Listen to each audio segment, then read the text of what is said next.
נגב איזה בור בשם כרמים, אחרי שהתברר שכל המקומות תפוסים בהזמנה לא היה כתוב בכלל לאן לנסוע. באמצע פרק הלודים מבולבלים, קוף שואל איפה זה בכלל כרמים, אך השעון עוד מתקתק את הברביץ כבר לא נוכל למנוע. 3 שנים וקצת עברו למוסם באותו החור אסור. הייתם מספקים אולי אוטובוס כזה של בני עקיבא. זאת דרך ארוכה, זאת דרך ארוכה, זאת דרך ארוכה. הבר מצווה סבתא למד הגיע מזמן, הרי צריך כבר לסדר את השולחן. סבא יוד כמובן שיעצור מיד אנדרטה מעניינת. ולא הגיעו משפחות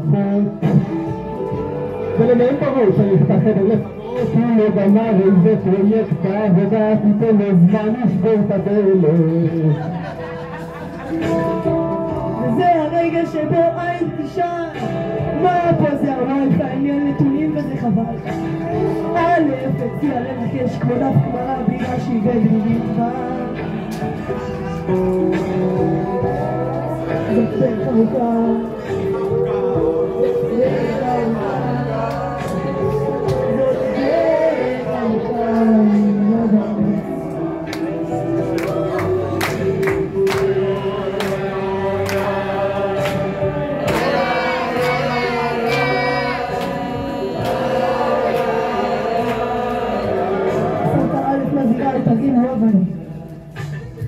אתם לא יודעים איפה מסתתרים הנחשים, הנכדה שלי הלל הרימה אבן לקטע ממש קרה. כולם לומדים את ספר סב וספר חורף. מה את צוחקת מהם? ים אצלו יותר קרוב. ח' וא' אם יוצאו אתמול בבוקר לא יגיעו עד הלילה. דלת עוד יוצא לספרית נמצאת. בראבו! יצא מושלם עם מוכרחנת. היא מדקלמת את השיר שהיא כתבה, פתאום כמעט כמו התקווה.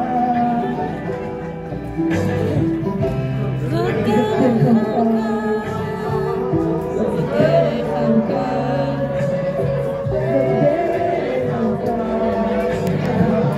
למד משום מקום לפתע מתפרץ, אולי טיפה נקדים ונתעורר לנץ. אני עונה לו בהצגה להשיג עניין נורמלי. ומייזה פה בכזה חמסים, אולי רצה ביוד, אולי רצה בשיר, והוא ייסע לאן תחתו שיר חדש, אשר כתב לי. בסוף כולם יודעים זה ברור, אפילו אם הפרט יהיה בשם עם כל הצחוקים בוודאי ההשקעה כאן אבל פנומנלי. אני רכבת שרצה אתגר, הגורל כל כך אכזר. 244 פסקים יהיה קשה בהצלחה. ויש כאן את החברים שלא הזכרנו אותם בשיר כי לא היו מספיק שורות. זאת דרך ארוכה, וואי כמה ארוכה ידרך, הם רבים על הספוטיפיי כל הדרך. אוי אוי אוי